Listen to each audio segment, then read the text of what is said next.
ما نمیتونیم تو کاری ماهر بشیم به صرف اطلاعاتی که در اختیار داریم. حتی اگه بهترین، مرغوبترین و معتبرترین اطلاعات باشه، ما به کمک اون اطلاعات صرفاً تا زمانی که تبدیل به عادت نشده باشن و در ما، در نه فقط روان ما، در تن ما حلول نکنن، به ظهور نرسن، ما نمیتونیم تو اون کار نسبت به اون اطلاعات مهارت پیدا کنیم. چون مهارت از عادت میاد و عادت چیزی نیست جز تکرار و استمرار در اون تکرار. جایی که به کسب این مهارت یا فنون مهارتی برمیگرده،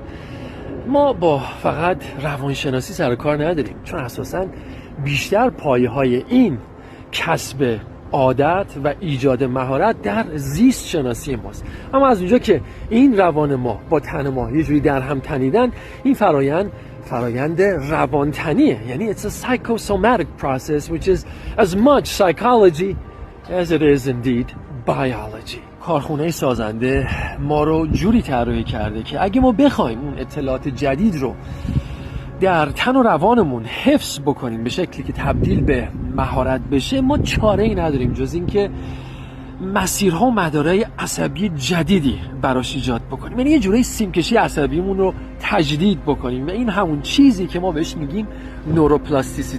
نوروپلاستیسیتی، یعنی قابلیت انعطاف پذیری، انطباق پذیری، یا اساساً به زبون ساده نوسازی و بازسازی مسیرهای عصبی. همین کارخونه سازنده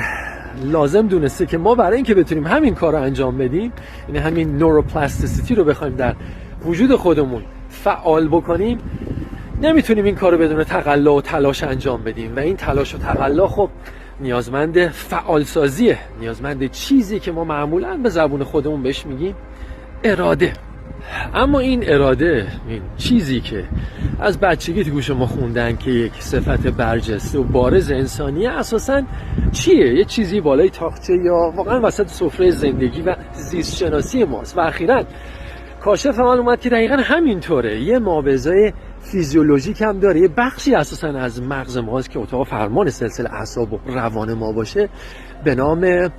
Anterior Mid-Cingulate Cortex یا به اختصار AMCC، که اونجا رو بهش میگن The Seat of Willpower یا جایگاه و پایگاه همون اراده، که اون باید فعال بشه و تا زمانی که فعال نشده و یا نشه، اساسا انگار اون اتفاق مبارکی که ما میگیم، یعنی تقلا کردن و تلاش کردن برای انجام دادن کاری که ما سخت، دشوار و غیر ممکن میپنداریم که لازمه در واقع تبدیل اون اطلاعات به حافظه عضلانی و ایجاد مهارت در ما اتفاق نمیفته. و از همینجا هم هستش که انگار کارخونه سازنده این اتاق فرمانه سلسله اعصاب ما رو، همون مغز ما رو که کنترل این فرایند روانتنی رو در اختیار داره، رو جوری دیزاین کرده که دیفالتش این نیستش که به ما کمک کنه کارهای سخت بکنیم یا کارهای تازه بکنیم، بلکه برای این طراحی شده که اتفاقا اجازه نده که ما اون کارا رو بکنیم. یه جورایی ما رو تشویق میکنه که اساسا تنبلی بکنیم. نه این نتیجهش تنبلیه، یعنی که اون کارهایی که انرژی بیشتری از ما میگیره رو انجام ندیم، چون مغز ما میخواد صرفه‌جویی در این انرژی بکنه. It wants to conserve energy and this is against us moving beyond our comfort zone. این دقیقاً اون چیزیه که مانع میشه که ما بخوایم از اون حریم امنمون و آشنامون خارج بشیم و کارایی رو بکنیم که برامون ناولتی داره، تازگی داره، کارایی بکنیم که برامون چالنجینگن و چالش برانگیزه. و دقیقاً تا ما این کار رو نکنیم، بر اساس دیزاین کارخونه سازنده، اون AMCC ما، اون مرکز اراده ما اصلا فعال نمیشه و تا فعال نشه یه جورایی نوروپلاستیسیتی، یعنی فرآیند نوسازی و بازسازی مسیرهای عصبیمون که لازمه ایجاد مهارت، خب شروع به کار نمیکنه. اما نکته اینه که این مرکز اراده در اتاق فرمان سلسله اعصاب ما که اون مغز ما باشه، اینطور نیستش که وقتی فعال بشه دیگه فعال بمونه. اینجوری طراحی شده که باید مدام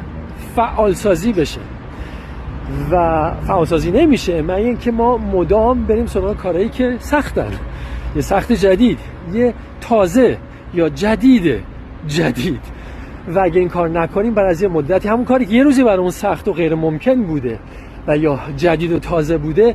وقتی دیگه تازگی و ناواتیشو از دست بده، وقتی دیگه سختیشو از دست بده، دیگه به چالش نکشه، دیگه اون غیر فعال میشه و دیگه اون خاصیت رو نداره و دیگه عملا بهش اراده هم نمیشه گفت. برای همینه که ما مدام باید خودمون رو در واقع دیزاین کارخونه سازندمون اینه که به چالش بکشیم، مدام باید دنبال باشیم که کاری بکنیم که نه که دوست نداریم، کاری رو بکنیم که اصلا نمیتونیم انجام بدیم یا تصورمونه که نمیتونیم انجام بدیم و بریم سمت این که ببینیم چطور میتونیم این کارا رو انجام بدیم و همین این حکم همون فعالسازی مداوم و مرتب همون AMCC در. اما فرض بر این که ما بالاخره تونستیم این جایگاه اراده رو در اتاق فرمان سلسله اعصابمون در مغزمون، یعنی همون AMCC رو فعال نگه داریم همه روزه به اون شکلی که گفتیم که زمین ساز اون بازسازی و نوسازی مسیرهای عصبی جدیده که اتفاق مبارکی و دستاورد بزرگی، ما چیکار میتونیم بکنیم که این دوام و قوام داشته باشیم؟ و اینجاست که ما باید یه فرآیندی دیگه هم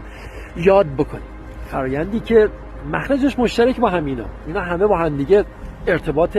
مکملی دارن و اون فرآیند میلینه شدن یا مایلینیشنه.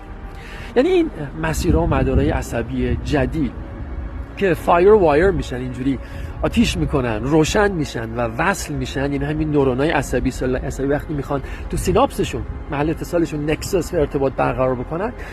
بعضی اینکه این کار کردن برای اینکه اتصالی نکنن به اصطلاح خودمون بایستی یک روکشی پیدا بکنن. این روکششون همون روکش قشای پروتئینی مایلینه و این فرایند میلینه شدن کارخونه سازنده اینجوری طراحی کرده که زمان میبره و نه تنها زمان میبره، برای اینکه تداوم داشته باشه و توسعه پیدا کنه و همینجوری جلو بره و یه جای کار متوقف نشه، باید مدام تحت فشار قرار بگیره و این همون جاییه که ما میگیم این فشار خودخواسته و داوطلبانه‌ای که ما جای دیگه گفتیم تا نباشه اساساً ما نمیتونیم اون جایگاه اراده رو فعال بکنیم، اینجا هم کاربرد داره. اون فشاری که قراره که گرافیت وجود ما رو الماس بکنه اینجا هم کاربرد داره و کاربردش اینه که این فرآیند میلینه شدن این مسیرها مدارهای عصبی رو هم جلو میبره و باعث تداوم و قوام و دوامش میشه. و از همین جاست دوست خوب من که ما اساساً حتی اگه بخوایم، حتی اگه بهترین منابع رو هم داشته باشیم، که همیشه گفتم اون بهترین منابع امکانات همون چیزی که اون امکانات برای ما ممکن میکنن که همون ممکنات باشه درون ماست